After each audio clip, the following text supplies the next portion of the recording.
On ne construit pas des structures métalliques pour les guerres de demain. On construit les hasards de la vie. On ne conçoit pas les vêtements d'aujourd'hui. On conçoit la liberté d'être soi. On ne distille pas des parfums. On distille des coups de foudre. On n'imagine pas l'avion de demain. On imagine des aventures à l'infini. On ne développe pas des biothérapies innovantes. On développe la fureur de vivre. Avec l'industrie, on a un avenir à fabriquer. Bonjour à tous et bienvenue dans cette nouvelle visite virtuelle. Je suis Sixtine et avec My Future, notre enjeu c'est vraiment de vous faire découvrir le monde professionnel. Et ça tombe bien, aujourd'hui dans cette visite, on va aller au-devant des backstage d'une entreprise qui s'appelle Chic Estève. C'est une entreprise qui crée des systèmes et des machines automatisées dans le domaine de l'alimentaire. Cette vidéo a été réalisée à l'initiative de Lobco 2i, donc on les remercie. Et puis ça y est, c'est parti, je vous emmène avec moi pour rencontrer la première personne à interviewer. Allez.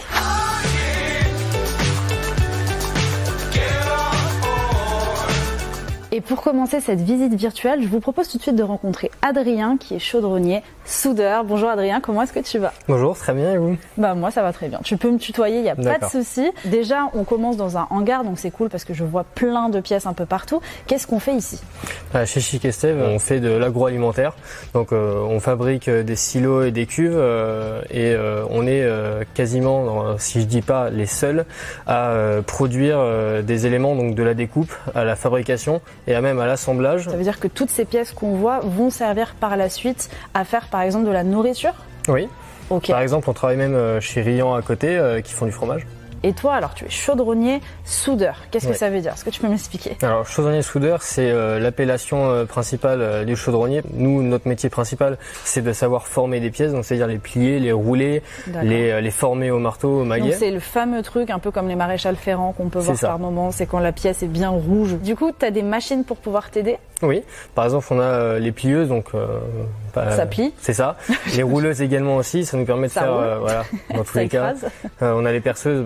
Les machines n'ont pas spécialement des noms compliqués. La seule que je pourrais dire qui est particulière, c'est la guillotine. Ah, sympa. C'est plus pour couper des tôles à grande échelle. D'accord, ok, mais ça coupe pas des têtes, ça coupe des étaux. Ok, d'accord, heureusement, tu me rassures.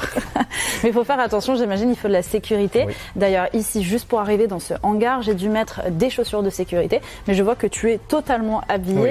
Quels sont les vêtements à devoir mettre? Donc, premièrement, c'est les chaussures de sécurité. Ouais. Les pantalons de travail et les hauts. Ensuite, en atelier, on a directement les gants de manutention et les gants de soudure. Donc, parce que les gants de manutention n'ont pas la même matière que les gants de soudure, puisqu'ils n'ont pas la même résistance à la chaleur. D'accord, donc faut quand même faire attention. C'est ça. Ouais. Et après, évidemment, en chaudronnier soudeur, on a tous des cagoules de soudure pour éviter les flashs des soudures. Je veux bien juste que tu réexpliques la soudure pour ceux qui ne savent pas forcément ce que c'est. C'est un procédé thermique qui a pour objectif de chauffer deux éléments simultanément, les faire arriver au point de fusion pour les coller entre guillemets. En fait, en gros, tu fais fondre deux pièces.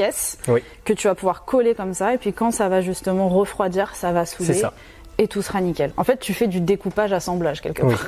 Oui. Ok, ça c'est bien. Et alors toi, du coup, tu es alternant. Oui. Donc ça veut dire que tu as une partie en école et une partie en entreprise. Oui. Ça fait combien de temps et quel a été ton parcours? Moi, à peine sorti du brevet, j'avais aucune envie de m'orienter vers du général où j'allais rester devant un bureau et une feuille toute la journée. Ça m'intéressait pas du tout. Je me suis orienté vers le professionnel. Donc moi, j'étais passionné de couteau, donc je voulais absolument toucher à tout ce qui était métallurgie pour m'orienter vers ça après. Juste, ça t'est arrivé comment cette passion pour le couteau? Mon père qui était déjà fan de couteaux avant. Ah bah voilà, ça vient du papa. C'est ça. Ça vient du papa. Donc moi ce qui m'intéressait c'était principalement de former, de forger ou autre. Donc je me suis orienté vers la chaudronnerie parce que la chaudronnerie on forme tout ce qu'il y a. T'as enchaîné plein de formations différentes en plus, donc ce qui fait que t'as un profil super complet. Oui. Ça aussi c'est super cool parce que ça te permet d'avoir touché à tout, de voir ce que tu préfères, ce que t'aimes le moins et justement qu'est-ce que tu préfères au final. Faire quelque chose de manuel tous les jours. Parce que oui, t'es ici depuis longtemps alors. Oui, 3 ans. C'est la seule entreprise que tu as connue ou t'en as fait d'autres? La seule actuellement. Ah ok, d'accord. Et on est bien ici? Oui, globalement dans l'atelier on est bien. Ça c'est bien. On sait être sérieux quand il faut et il n'y a pas de problème avec ça. C'est important la bonne ambiance, ça vraiment. Et vous êtes combien au sein de l'atelier à travailler? 120, 130. 120, 130, d'accord. Parce que comment ça se passe au niveau des horaires? En fait, nous dans l'atelier on commence tous en horaire d'été à 6h du matin. Donc on arrive à 6h. C'est un peu tôt. Quoi. Oui, on se lève à 5h du matin généralement. Sympa. Donc on arrive à 6h. Ouais. Ensuite, de 6h à 10h, on travaille jusqu'à avoir une pause de 20 minutes. Et ensuite, on reprend jusqu'à 13h20. D'accord. C'est là où on débauche. Donc vous terminez à 13h. Oui, comme ça on a nos après-midi, on peut aller faire des choses à côté en parallèle plutôt que le vendredi après-midi ou le samedi, là où c'est bondé, quoi. Est-ce que tu as une anecdote? À chaque fois dans l'atelier, on est tellement concentré sur le travail qu'on prend des outils par-ci par-là. Par exemple, là, si je fouille mes poches actuellement, j'ai 3 stylos et un scotch. Est-ce qu'on peut faire la démonstration? Oui. J'adore. Mais c'est que tu les voles, les stylos? Non, ou... je les vole pas, c'est qu'il y en a des fois... oui, j'ai mis du scotch. C'est qu'à force de travailler, des fois les stylos ils s'usent, donc on les prend au fur et à mesure. Parce qu'alors les stylos c'est pour marquer les oui, c'est ça. découpes. Des fois ils s'usent, donc on en reprend un autre, ainsi de suite. Et des fois on range dans les poches. Faut être super précis pour faire ton métier. C'est quoi les qualités selon toi pour le faire? Globalement, même si on n'est pas spécialement bon en maths, c'est quand même requis parce que bon, après tout s'apprend sur le tas. Donc moi, je suis pas spécialement doué en maths, mais j'ai appris sur le tas et à en faire tous les jours, ça vient automatiquement. Parce que du coup, est-ce que ça t'est déjà arrivé de te tromper dans une découpe? Oui. Est-ce que tu paniques dans ces cas-là? Non, parce que la seule chose qu'on a à faire, c'est aller voir nos chefs d'équipe parce qu'ils sont pas là pour nous engueuler ou autre. Ils sont là pour accompagner et aider. Ouais. On est juste là aussi pour apprendre. Tu trouves ça plutôt cool en fait, cette manière d'être formé? Parce qu'en soi, ça te laisse des libertés aussi, et ça te permet d'être un peu plus indépendant, et d'un autre côté, tu apprends énormément en fait. Oui. Et justement, tu aimerais faire quoi plus tard? Plus tard, moi? Ouais. Je vais commencer par l'année prochaine parce que moi, l'année prochaine, je vais dans une autre entreprise pour continuer dans les bureaux d'études. Parce que j'ai vu la partie atelier, mais maintenant, moi, je vais m'orienter vers autre chose. Justement, on va voir un de tes collègues, du coup, William, qui travaille dans le bureau d'études tout à l'heure. Donc, on va mieux comprendre, ne vous inquiétez pas, ce qu'est un bureau d'études. Mais ouais, donc c'est drôle. Donc, en fait, tu as envie de quitter un petit peu le côté pratique pour vraiment passer ensuite derrière plus à la conception. Mon objectif, c'est d'aller du bac professionnel jusqu'au master, moi. Par exemple, après le BTS, donc de 2 ans, qui est très conseillé après le bac professionnel chaudronnerie, je vais aller en licence d'aménagement de sous-marins nucléaires chez Naval Group, si je peux. T'es parti des couteaux pour aller jusqu'au sous-marin. C'est ça. C'est pour ça que généralement, on a tendance à dire que le bac professionnel est défavorisé par rapport au général. Non. C'est ça. Bah oui, surtout si t'as l'envie, si t'as la motivation, en vrai, on peut se faire son chemin. Et puis, quand on est passionné, et surtout quand on travaille bien, c'est important de travailler quand même, on peut arriver à ses buts trop bien. Donc, et pourquoi le sous-marin? Parce que une opportunité. C'est ça, déjà une opportunité. Comme j'ai fait les portes ouvertes à Nantes de mon école, il y avait un représentant de Naval Group qui était là à ce moment-là et il m'a présenté l'entreprise, etc. Et il m'a proposé après mon BTS de faire certainement une licence d'aménagement de sous-marins nucléaires jusqu'au master après. T'as une belle carrière devant toi, ça fait plaisir en tout cas. Bah écoute, merci beaucoup. Est-ce que tu as un dernier message à faire passer aux jeunes qui nous regardent, qui peut-être hésitent avec l'alternance ou même plus globalement hésitent à venir en industrie? Faut pas spécialement hésiter et juste faire ce qu'on a envie de faire. Et si on a quelque chose qu'on préfère dans les métiers pratiques ou autres, faut s'orienter juste dans la bonne voie parce que ça peut facilement dégoûter après si on n'est pas dans la bonne. Et puis ne pas avoir peur aussi, j'imagine, de faire demi-tour si on s'est trompé de voie. Ça arrive à tout le monde, hein. On semble de chemin tous les jours. Professionnel, on peut changer tout le temps. C'est ça. Bon, merci en tout cas, ça fait super plaisir. On te souhaite le meilleur. Et puis on va tout de suite partir. Je vous emmène avec moi rencontrer William qui du coup est au bureau d'études. On va un peu mieux comprendre ce que c'est. C'est parti, venez avec moi. Et on va tout de suite retrouver William qui du coup travaille au bureau d'études mécaniques. Bonjour William, comment est-ce que tu vas? Je vais très bien, et vous? Bah très bien, tu peux me tutoyer, il n'y a aucun souci. Le bureau d'études, qu'est-ce que c'est pour commencer? Un bureau d'études, c'est une équipe de personnes qui travaillent pour concevoir, fabriquer et créer un ensemble de pièces. D'accord. Que ce soit pour toute l'industrie.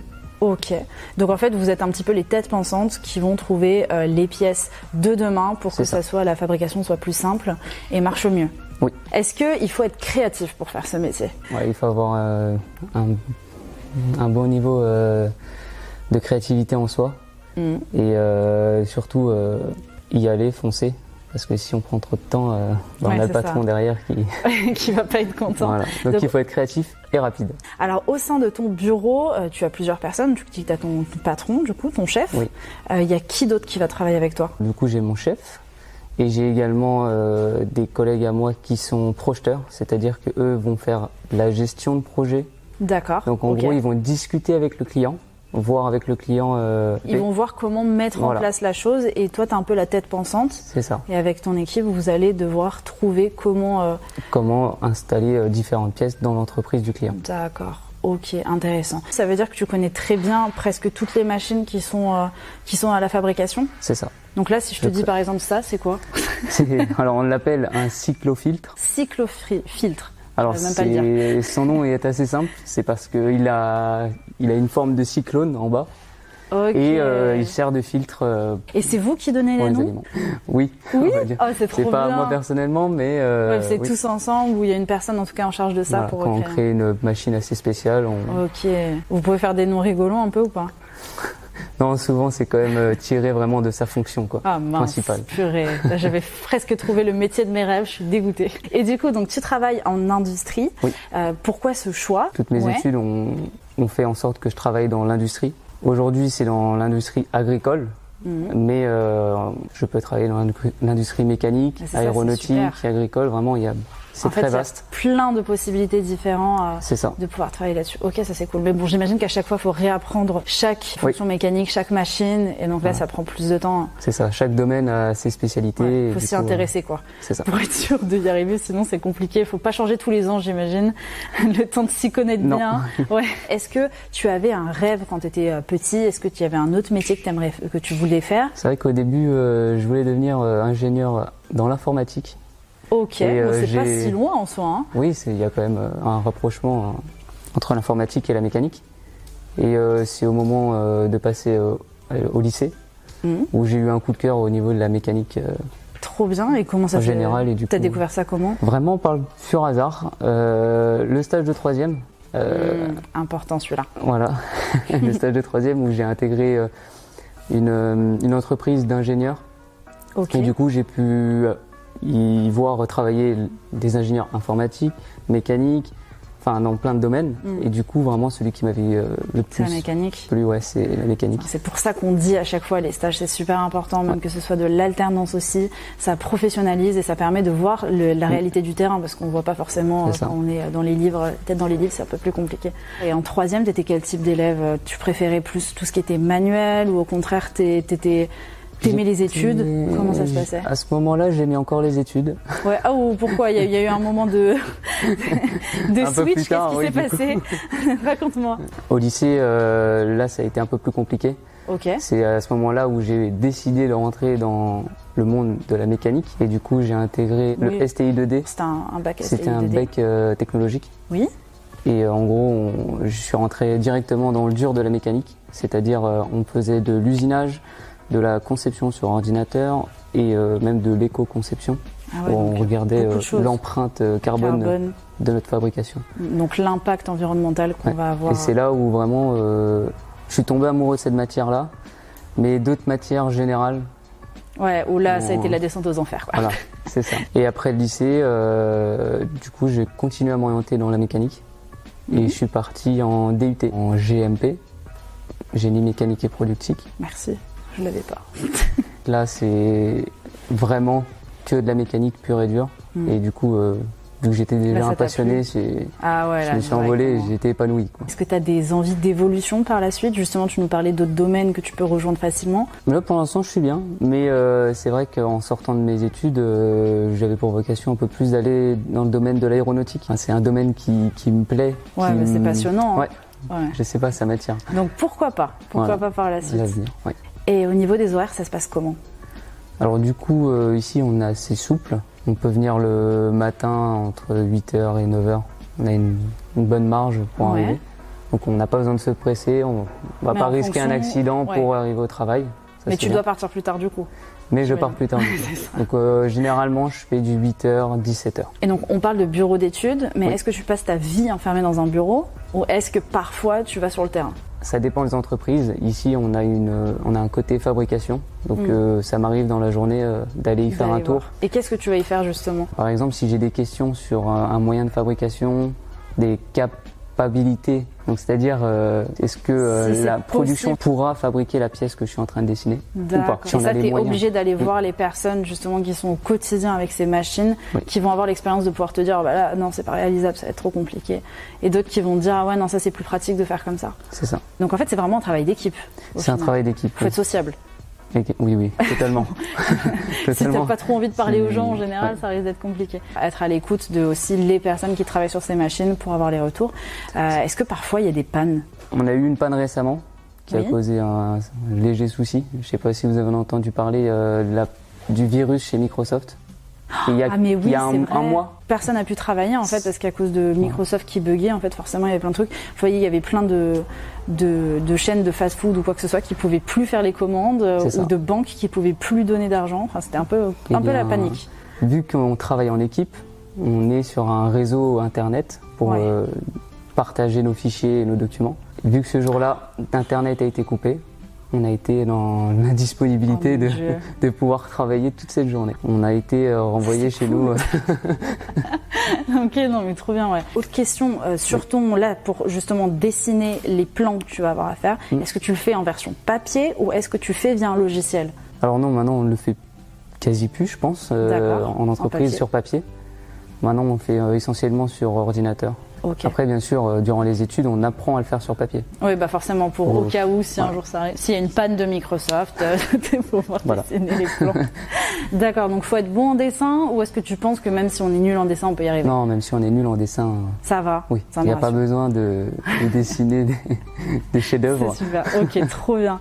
Et dernière petite question, est-ce qu'il faut parler anglais dans ton métier? Ça peut avoir son importance, parce que on a plusieurs logiciels qui sont essentiellement en anglais, donc il faut quand même réussir à les utiliser, donc comprendre ce que le logiciel nous dit. On doit faire des recherches sur internet des fois en anglais, on discute avec des clients en anglais, des fournisseurs de pièces. D'accord, qui est spécifique. Alors après, il y a beaucoup de sièges en France des entreprises. Mais ça arrive alors, du coup, ma question n'était pas si bête alors. Non, l'anglais est très important. Bon, vous savez ce qu'il vous reste à faire, du coup, réviser l'anglais.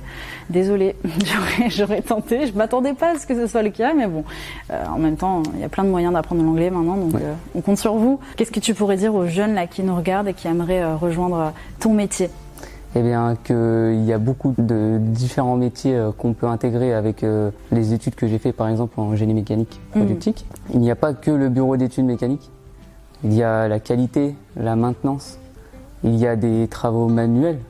Il y a beaucoup de choses qu'on peut faire avec plein de choses en fait dont on ne se doute pas au début. Au niveau de la rémunération, est-ce que c'est possible d'avoir une tranche de salaire d'un débutant à ton poste? On peut commencer à 1007 et ça dépend des entreprises s'ils sont généreux ou pas. Ouais, ça dépend. On peut aller jusqu'à 1900 euros net. Net, par mois. Bah, c'est bien. Et puis après, j'imagine que ça évolue en fonction de ton ancienneté, de tes compétences. De tes compétences, des responsabilités que tu prends au fur et à mesure du temps. Il y a plein de choses qui rentrent en jeu, quoi. C'est ça. Donc vous n'êtes pas bloqué à ce salaire-là toute votre vie. Ok, trop bien. Bah écoute, merci beaucoup, William. Franchement, j'ai passé un très bon moment. J'ai appris plein de choses avec toi. Merci, et puis également. Tout de suite, on va aller voir du coup Fiona, qui du coup elle travaille en ressources humaines. Tu la connais, non? Je crois. Ok, on va aller voir ça tout de suite. Je pense qu'on va aller dehors pour prendre un peu l'air. Venez avec moi. Bonjour Fiona, comment est-ce que tu vas? Ça va et toi? Ça va très bien, écoute. Et je suis très contente parce qu'on va parler un petit peu du bien-être des employés aussi. C'est vrai qu'on a tendance à souvent parler de RH. Qu'est-ce que c'est en fait? Le domaine des ressources humaines, c'est vrai qu'il est très varié. Donc on s'en rend pas forcément compte quand on ne travaille pas dans ce domaine. Mais donc on intervient dans tout ce qui est recrutement, formation. Aussi, du coup, on est là à l'écoute des salariés. On a une partie juridique aussi dans les RH. Ah ouais, en plus, donc faut bien connaître les lois, surtout tous les contrats. Le droit du travail, le code du travail, etc. Et ça, il n'y a pas 1 milliard de trucs à retenir? Un peu. Ouais, j'imagine. Après, on peut être aidé à des cabinets extérieurs, d'avocats, etc. Mais c'est vrai qu'il y a quand même un gros panel à connaître en RH. D'accord. Mais c'est pas juste on arrive et on est RH. Pour travailler dans les ressources humaines, il faut quand même avoir des compétences. Il y a un cliché qui revient souvent avec du coup les ressources humaines, ça va être tout ce que vous êtes bon à faire, c'est à embaucher les personnes et ensuite les licencier. Il y a plus de choses comme tu m'as expliqué. Qu'est-ce que tu peux mettre en place, par exemple, toi, dans cette société? Moi, en tant qu'apprenti, on me met sur plusieurs tâches. Donc, j'ai déjà pu faire des projets RH, donc c'est-à-dire, par exemple, organiser une visite d'un collège. Ça, c'est cool, ça. Ouais. Faire un marrainage. Donc ça, c'est tout nouveau. Donc, en fait, le principe, c'est de pouvoir allier une jeune d'un collège ou d'un lycée à une femme qui travaille dans l'industrie. Et donc, faire connaître un métier qu'on se dit peut-être masculin. Totalement, mais que finalement, c'est possible de faire en étant une femme. Donc en plus il y a des enjeux, c'est ça qui est trop bien, c'est que du coup tu peux un peu combattre les clichés, parce que ça aussi c'est un des clichés qui revient énormément en industrie, dire que c'est un monde majoritairement d'hommes, très masculin, alors qu'en fait les femmes elles ont toute leur place, tu es la preuve vivante.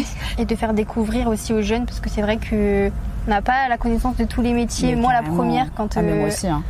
Je me suis jamais dit je vais faire assistante RH ou travailler dans les ressources humaines quand j'étais au lycée. C'est venu tout seul et c'est vrai que... Oui, justement, comment c'est venu? Quel était ton parcours? Est-ce que déjà tu avais un métier de rêve quand tu étais plus jeune? Je voulais faire vétérinaire. Donc vraiment, très loin, toujours dans aider, bon là les animaux, mais aider les personnes, les êtres vivants. Dans l'humain un peu, mais totalement différent.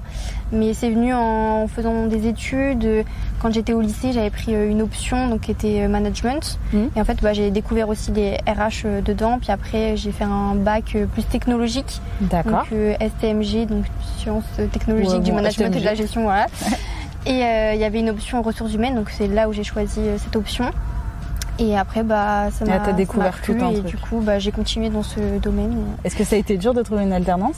Oui, puisque par exemple dans ma promo déjà on était une vingtaine, donc on est une vingtaine à postuler, plus les personnes qui sont dans la région et même d'autres en master, etc.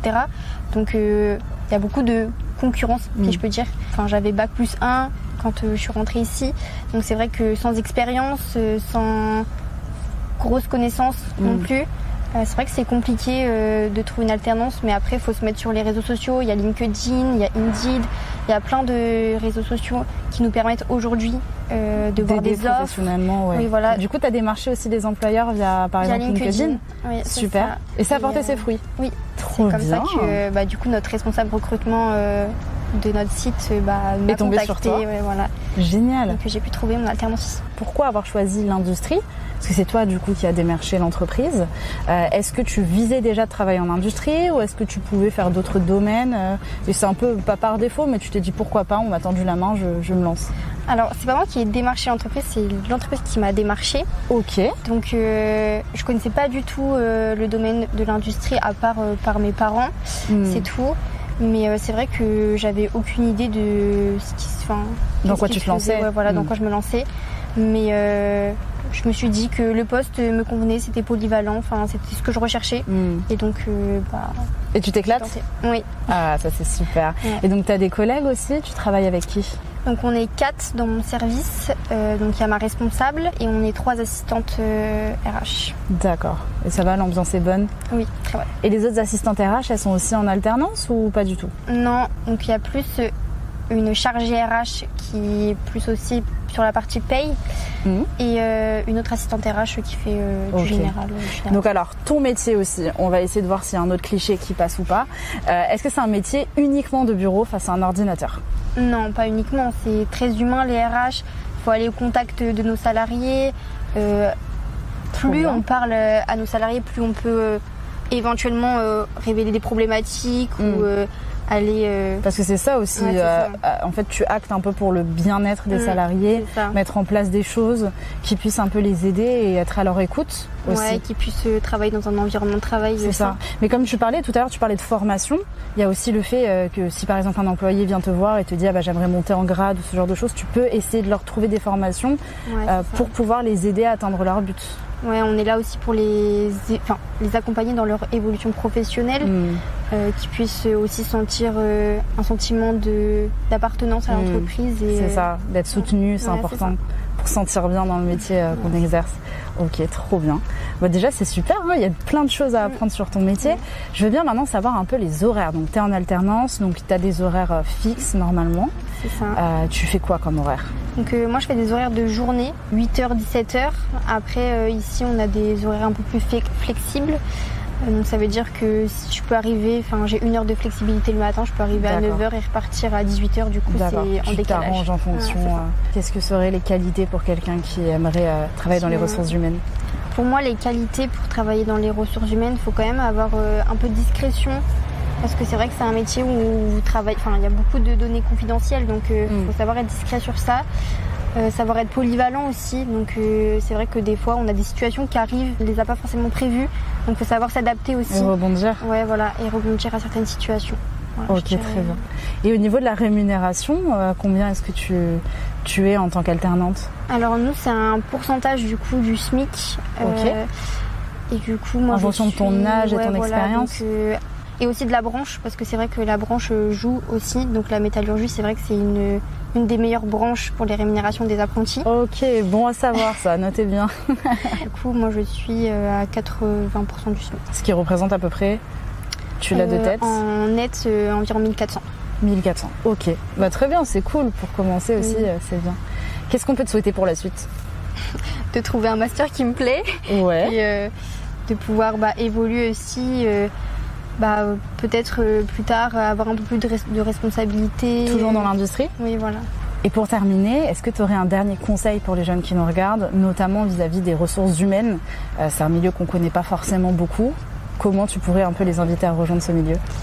Si vous aimez tout ce qui est le côté humain, travailler avec les collaborateurs, les aider, les faire évoluer, etc., c'est votre domaine.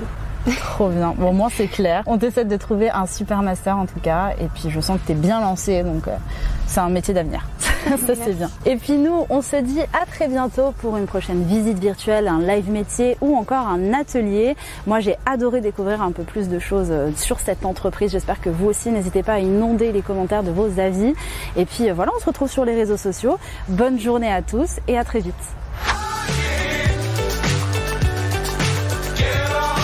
Si vous ne connaissez ça, super nice. Fiona qui est trader. Et vous savez... Allez hop.